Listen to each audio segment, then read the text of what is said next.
Hello.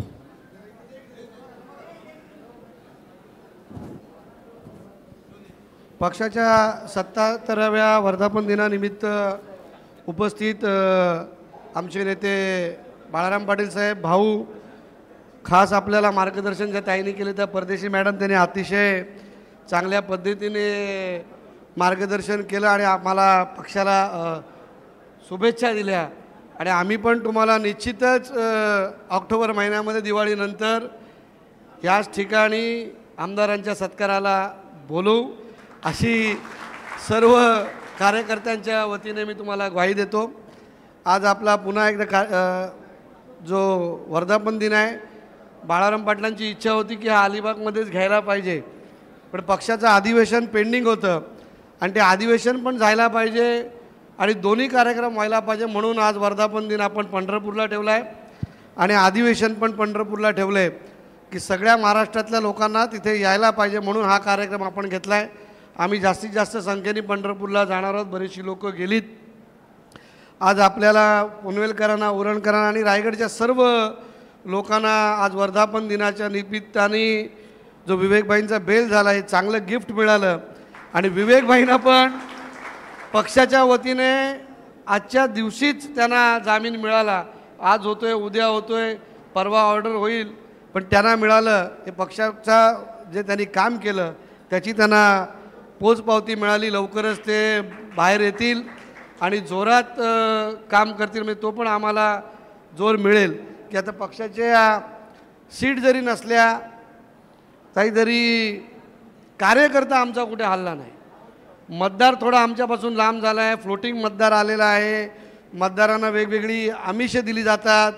आता 1500 रुपये खात्यात जातील, पहिल्याच वेळेला जातील, नंतर परत जातील की नाही मला पण शक्यता आहे, कारण मी पण अर्थसभापती होतो आहे. कसं काय अर्थकरण करतात काय माहिती नाही. ते किती वर्ष स्कीम देऊन चालवतील काय कल्पना नाही, पण त्या स्कीमला विरोध न करता ताई तुम्ही सांगितल्याप्रमाणे प्रत्येक महिन्याने अर्ज भरला पाहिजे आणि तो टॅक्सच्या स्वरूपातलाच आपला निधी आपल्याला कसा मिळेल याचा प्रयत्न कार्यकर्त्यांनी केलं पाहिजे. आज सर्वांना शुभेच्छा देताना या भूमीमध्ये आहे म्हणून मी विचार केला, मी पण ग्रामपंचायतीपासून काम करत करत करत वरती आलो आहे. आज भाऊ आता तिथे व्हॉट्सअपवर फोटो दाखवत होते. सकाळी मी पेपरला पण फोटो आहे की विमानतळाला दिवा पाटलांचं नाव देण्यासाठी केंद्रीय उड्डाण राज्यमंत्र्यांची भेट झाली. तर मला इतक्या दिवस प्रश्न पडला आहे की नाव द्यायला आंदोलन करायला लागतं, नाव द्यायला भेटायला लागतं. नाव देण्याची प्रोसिजर बाळूशेठ एवढी सोपी आहे आणि एवढं किरकोळ काम आहे, पण का तुम्हाला वेटीस धरतात मला काय समजत नाही. अगदी सोपं आहे. एक ठराव करून द्यायचा आहे. मोदींनी तर त्यांचं पटेलांचं नाव काढून स्टेडियमला नाव दिलं. मग इथे तर तुमची मागणी आहे आणि माझी एक त्या निमित्ताने मागणी आहे बाळूशेठ की हा एअरपोर्ट जो आहे रायगड जिल्ह्यामध्ये आहे, त्याला नवी मुंबई नाव न देता रायगड जिल्ह्याचा पण त्याच्यामध्ये उल्लेख झाला पाहिजे. ही पण माझी प्रामुख्याने मागणी आहे. कारण नवी मुंबई करून जागा आपल्या गेल्यात, शाळा आपल्या गेल्यात, सर्व रस्ते आपले गेलेत, गावं रायगड जिल्ह्यामधली उठलीत. आमचे रवी पाटील आहेत तिथे आम्ही रोज संघर्ष करायचो, शिवणची रोज आम्ही भांडायचो. एक एक शाळा आणताना काय काय त्रास झाला तो त्यांना माहिती आहे. त्यांच्या अर्धी जिल्हा परिषदची मुदत त्या ह्याच्यातच गेली. त्या शाळांमध्ये मांडून सिडकोशी वाद करून रोज भानगडी करून आमचा उल्लेख झाला.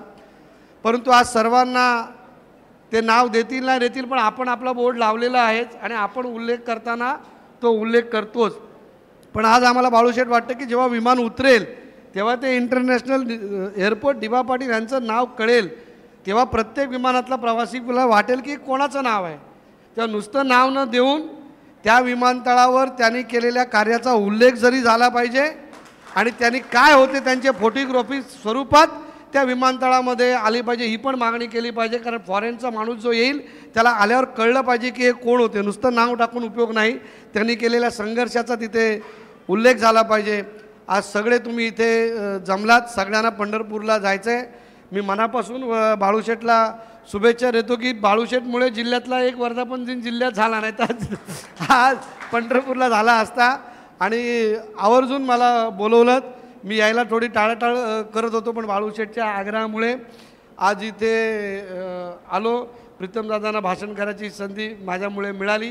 आता बायपास होत होते, पण बाळूशेठला म्हटलं बघा नेता आमचा उभा राहिल्यानंतर घोषणांचा पाऊस जोरात पडला तर त्या पद्धतीचा घोषणांचा पाऊस जोरात पडावा अशी प्रार्थना करतो आणि पुन्हा एकदा सर्वांना पक्षाच्या वतीने शुभेच्छा देतो आणि एकच बाळूशेठना सूचना करतो की पुढल्या वर्षी पण आपण असं करू की आपण एक सप्ताह स्वरूपात वर्धापन दिन साजरा करू म्हणजे जिल्ह्यात प्रत्येक ठिकाणी आपले वेगवेगळे कार्यक्रम होतील आणि सगळ्या कार्यक्रमांची सांगता आपण 2 ऑगस्टच्या निमित्ताने एका ठिकाणी करू या पद्धतीचे आपण बैठकीमध्ये विचारविनिमय करून त्या पद्धतीच्या सूचना सर्व जिल्ह्यामध्ये देऊ आज मला बोलायला इथे संधी दिलीत आणि बोलवलं त्याबद्दल पनवेल आणि उरणकरांना विशेषतः धन्यवाद देतो आणि माझे 2 शब्द संपवतो जय हिंद जय महाराष्ट्र या कार्यक्रमातील सन्माननीय आस्वाद पाटील साहेब यांच्या मनोगतानंतर अध्यक्षीय मनोगत होण्यापूर्वी एक सूचना आहे फक्त सर्वांना आपल्याला सर्वांना स्नेहभोजनाची व्यवस्था केलेली आहे परंतु प्लीज शिस्त शांतता आणि संयम या 3 गोष्टी पाळूनच आपण त्या ठिकाणी भोजनाची व्यवस्था घ्यायची आहे